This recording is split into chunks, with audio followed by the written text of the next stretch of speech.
Lecture है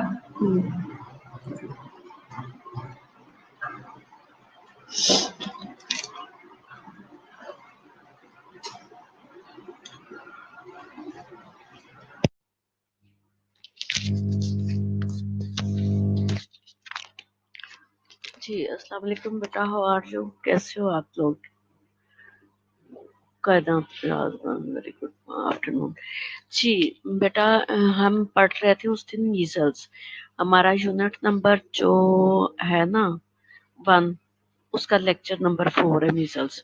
measles हमने तकरीबन पढ़ लिया था। इसकी कुछ लास्ट स्लाइड 4-5 रहती थी जिसमें कॉम्प्लिकेशन और मैनेजमेंट सिर्फ मैंने बताना था। तो आज कॉम्प्लिकेशन और मैनेजमेंट की तरफ जाते हैं। ये सारा हमने पढ़ लिया था कि मीजल्स क्या है, मीजल्स स्प्रेड कैसे होता है, इसका जो है सोर्सेज ऑफ इन्फेक्शन क्या है, इसका जो है एजेंट क्या है, होस्ट क्या है, ठीक है, और इन्वायरमेंट इसका, ये मैंने ट्रायड बता दिया था आपको। अब हम कॉम्प्लिकेशन की तरफ जाने वाले थे कि कॉम्प्लिकेशन क्या है इसकी, ठीक है। बाकी सारी चीजें हमने इसकी पढ़ ली थी।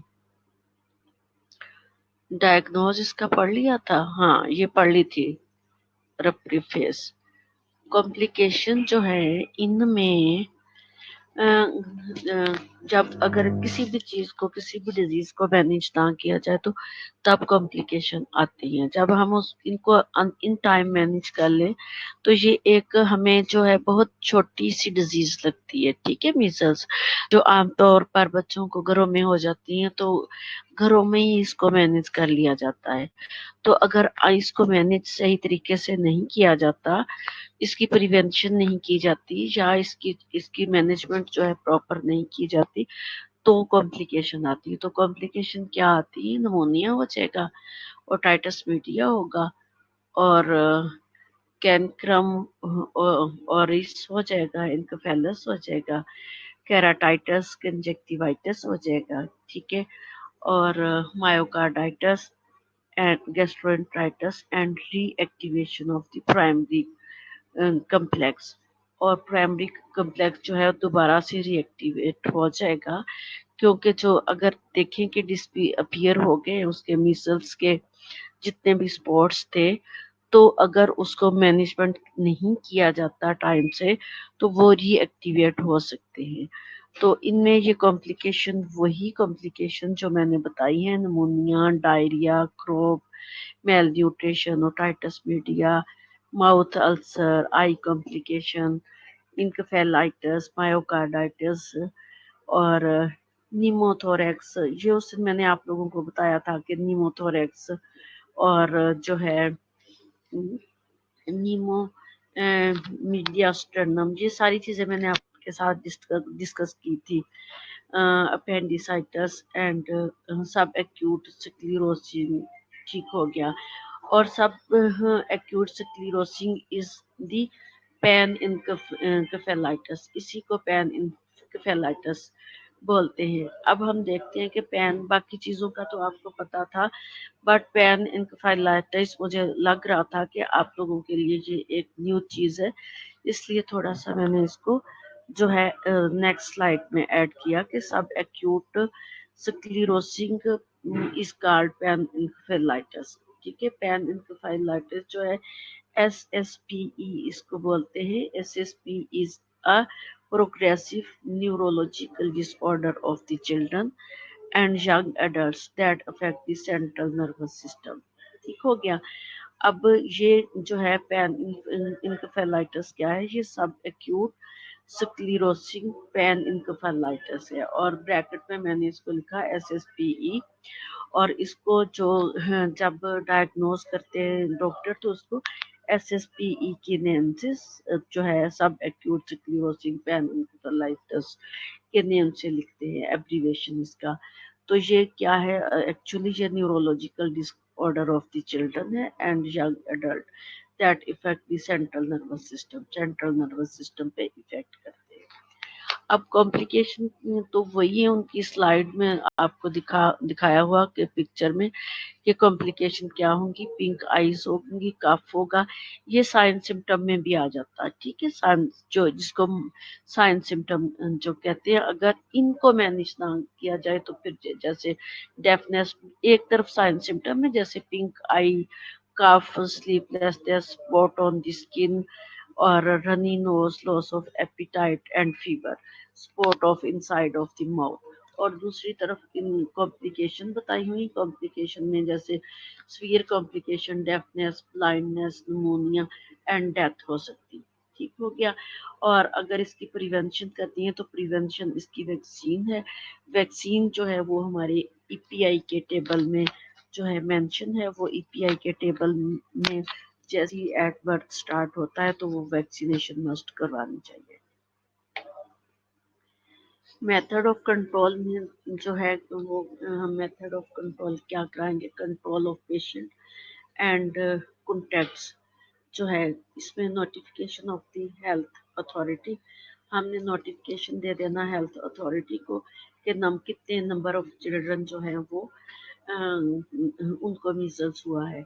और दूसरी बात ये जो है, एक तो हमने control of patient and contact, patient और कॉन्टैक्ट को कंट्रोल करना है, और दूसरी इसी के अंदर जो है नोटिफिकेशन ऑफ हेल्थ अथॉरिटी को देना, क्योंकि हेल्थ अथॉरिटीज की तरफ से आ जाता है जी मीसल्स खत्म हो गया है, तो उनको दोबारा से एक्टिवेट करने के लिए अगर किसी को घर में भी हो जाए तो वो हॉस्पिटल पहुंच के वहां पे जो है रजिस्ट्रेशन मस्ट करवानी चाहिए उनको, ताकि जो है बेटा 1 मिनट होल्ड करना।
जी बेटा अस्सलाम वालेकुम, मैं दोबारा आ गई हूँ, वो प्रोग्राम कोऑर्डिनेटर आ गई थी, उनके साथ में बात कर रही थी। ठीक है, अब इसमें जो है गवर्नमेंट को रजिस्ट्रेशन करवानी चाहिए ताकि हायर अथॉरिटी तक बात पहुंच जाए किसी, या हम खुद तो डायरेक्ट नहीं कर सकते, अगर घर में हो जाता है, अगर हॉस्पिटल में हो तो ऑलरेडी वो केस जो है गवर्नमेंट तक पहुंच जाता है।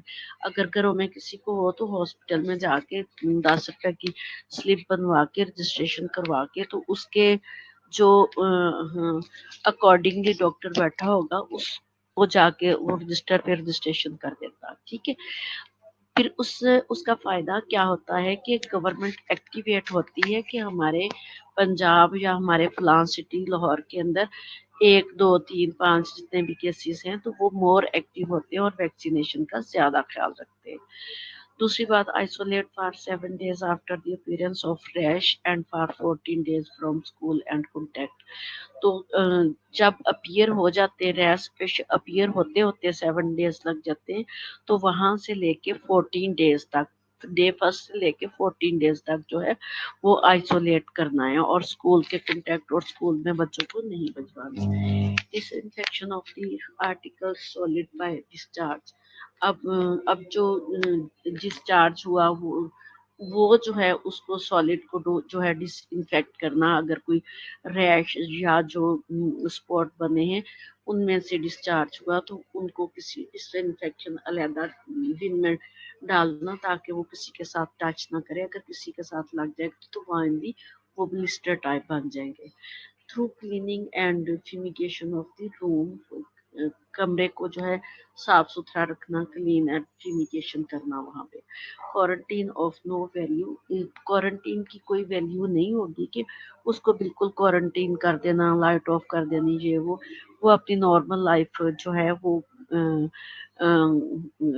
جو ہے نارمل لائف گزارے بٹ وہ کسی کے ساتھ ڈائریکٹ کانٹیکٹ نہ کرے. ٹھیک ہے, کھانا پینا یا گھر میں تو رہنا ہوتا اس کی. Immunisation of contact within 2 days of the expire. جیسے ہی 2 days آف ایکسپائر ہوتا ہے تو امیونائزیشن اس کی کروانا مسٹ ہوگی. Investigation of sources of infection. Sources of infection کو انویسٹیگیٹ کرنا کہ اس بچے کو کہاں سے ہوا اور جو ہے وہاں سے اس کا جو ہے روٹ کو ختم کرنا جہاں سے کانٹیکٹ میں ہے وہ. ٹھیک ہے, ڈائریکٹ یا انڈائریکٹ کانٹیکٹ میں. اور دوسرے بچوں کو جو گھر میں اگر کسی کو ہے تو دوسروں کو اس کو کانٹیکٹ میں نہیں رکھنا. اور investigation of contact under 3 years of age جو ہے 3 years under of 3 years of age جو ہے اس کو کانٹیکٹ کے انویسٹیگیٹ میں رکھنا تو تاکہ ان کو نہ ہو جائے. ٹھیک ہے, دوسرے بچوں کو. دوسری چیز پریونشن آف میزلس جو ہے اس کو ایکٹیو امیونائزیشن ویکسین دینی ہے, لائیو ویکسین اور ایج ایٹ 9 month تک پہ دینی ہوتی ہے یہ. اور روٹ سب کوٹینیس دینا ہے, سائٹ لیفٹ ڈیلٹائل مسلس میں دینا ہے اس کو. ڈوز جو ہے سنگل ڈوز آف 0.5 ml جو ہے وہ لگانی ہوتی ہے. ریئیکشنز مائلڈ جو ہے measles illness 5 to 10 days after the immunization mild illness ہوگی. Immunity develop after 11 to 12 days after the vaccine and appear to be of long duration probably for life. Long life تک اس کی immunity رہتی ہے اور immunity جو ہے وہ develop ہوتی ہے اور جب ویکسین دے دیتے ہیں اس کے 11 to 12 days کے بعد, اور وہ لانگ لائف تک رہتی ہے. جس کو ایک دفعہ امیونائزیشن کروا دی جاتی ہے اس کو جو ہے لانگ لائف تک جو ہے میزلس ہونے کے چانسز نہیں ہوتے. میزلس سم ٹائم ہم کہتے ہیں جی فلاں بچے کی ویکسین کرائی تھی تو اس کو ہو گئے. اس وقت بچے کی جو ویکسین کرائی تھی میں نے پہلے بھی آپ لوگوں کو بتایا کہ ویکسین کرواتے وقت جب جیسے 0.5 ml لگانی ہے نا اس کو, تو 1 ڈراپ جو ہے وہ کئی ایئرس کو جو ہے کور کرے گا. ٹھیک ہے, اگر اس کا 1 ڈراپ بھی مس ہو جاتا ہے تو وہ اس کی کوریج اس ٹائم تک جا کے ختم ہو جاتی ہے.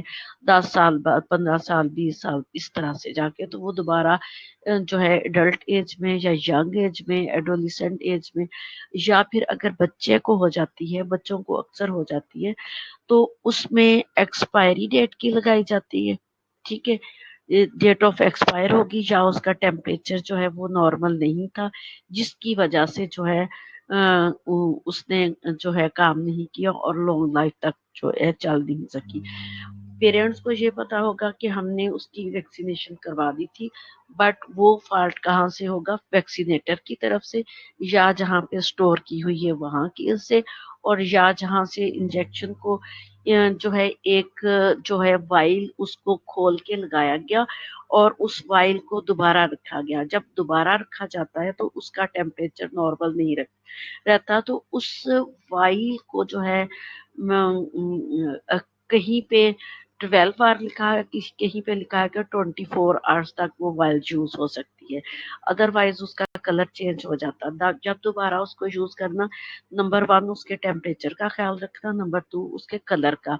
तो वो जो यूज्ड फाइल दोबारा लगाई जाती है, कई कई बच्चों को लगा देते हैं, तो वो फॉल्ट वहां पे फॉल्ट होता है कि मीजल्स बच्चों को दोबारा हो जाती है, तो जबकि उनको रजिस्ट्रेशन में होता है कि उनकी वैक्सीनेशन हो चुकी है। तो इन चीजों का ख्याल आप लोगों की भी ड्यूटीज, नर्सिस की ड्यूटी भी लग जाती है वैक्सीनेशन लगाने में।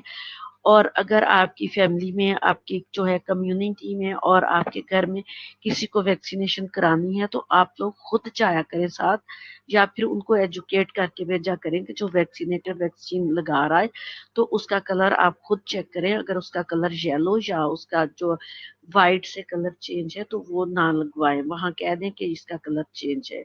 तो टेम्परेचर भी देख लें कि उसने टेम्परेचर मेंटेन किया हुआ है, वैक्सीनेटर बॉक्स से ही निकाला है या उन्होंने बाहर निकाला हुआ है। तो लोगों को इस चीज की परवाह नहीं होती, किसी को मीजल हो या ना हो, तो उन्होंने अपनी सिर्फ ड्यूटी पूरी करनी होती है। फिर जो है contact susceptible individuals over the age of 9-12 month may be protected against measles provided that the vaccine is given within 3 days of exposure। तो ये जो susceptible individuals है उनकी एज 9 to 12 जो है मंथ तक होती है, और इनको जो है होने के चांसेस ज्यादा होते हैं। Protected against measles provided that the vaccine is given with in 3 days of exposure. तो ऐसे बच्चों को 3 days ऑफ एक्सपोयर के दौरान फौरन दे देना चाहिए। इसकी जो है कंट्रा इंडिकेशन क्या होगी? नंबर 1, ये प्रेगनेंसी में नहीं देना और अक्यूट इलनेस में नहीं देना। अगर किसी एडल्ट एज में जो है किसी को हो गया और वो प्रेग्नेंट है फीमेल, तो वो कंट्रा इंडिकेशन है, उसको नहीं देना। एक्यूट इलनेस अगर है तो भी नहीं देना। डेफिसिट सेल मेडिएटेड इम्यूनिटी होगी तो भी नहीं देना। यूज ऑफ द स्टीरॉइड, अगर कोई ऐसी डिजीज है जिसपे वो स्टीरॉइड यूज कर रहा है तो भी नहीं देना। ये चीजें जो है कंट्रा इंडिकेशंस है। इसमें जो है दूसरी पैसिव इम्यूनिटी जो है administration of immunoglobulin early in the incubation period. जो दूसरी चीज इसमें जो है एडमिनिस्ट्रेशन ऑफ द इम्यूनोग्लोबुलिन करनी, वो अर्ली इंक्यूबेशन पीरियड में इसकी डोज जो है वो 0.2 ml पर केजी को वेट के हिसाब से देनी। It should be given with in 3 to 4 days of the exposure। Live measles vaccine should be given 8 to 12 weeks later of passive immunity। जब पैसिव इम्यूनिटी मीन के इम्यूनोग्लोबुलिन दे चुके हैं, उसके बाद जो लाइव जो है वैक्सीन उसके बाद 8 से 12 हफ्ते के बाद देनी होगी, ठीक होगी। जो एडवाइस इफेक्ट्स ऑफ वैक्सीन जो है टॉक्सिक जो है शॉक सिंड्रोम, इसका जो है एडवर्स इफेक्ट्स जो है ये बहुत ही मिनिमम है। शॉक सिंड्रोम हो सकता है, ठीक हो गया, टॉक्सिक शॉक सिंड्रोम हो सकता है, बट ये बहुत रेयर केसेस में है। तो रेफरेंसेस आगे आज मैंने जो आपको डिजीज पहले पढ़ाई थी उसी की जो है कॉम्प्लिकेशन और उसकी ट्रीटमेंट और उसकी प्रिवेंशन बताई। तो इसमें जो है हमारा आज का लेक्चर खत्म हो गया। आप छोटी सी ब्रेक कर लो, 36 मिनट हो गए, तो मैं 40 पे जो है नहीं, मैं अभी आप लोगों की अटेंडेंस ले लेती हूँ क्योंकि 4 बजे हमें छुट्टी हो जाती है। अटेंडेंस लेने के बाद मैं अनाउंस कर दूंगी, आप लोग छुट्टी कर लेना, ठीक हो गया। तो आज मैंने लॉन्ग डिजीज इसलिए नहीं पढ़ाई थी, जब मेरा लेक्चर जो है 4 बजे तक होता है तो हमें 4 बजे तक 10 मिनट तो हमें भी चाहिए होते बाइंड ऑफ करने के, चीजें इकट्ठी करने के। तो इसलिए हमें जो ऑफिशियली कहा गया है तो ये लेक्चर आप बेशक जल्दी खत्म कर दिया करो, ठीक हो गया। अभी मैं आप लोगों की अटेंडेंस लेती हूँ, 10 मिनट 15 मिनट तो मुझे लग जाएंगे अटेंडेंस लेते हुए।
جی بیٹا اٹینڈنس آپ لوگوں کی ہوگی ہے اوکے اللہ حافظ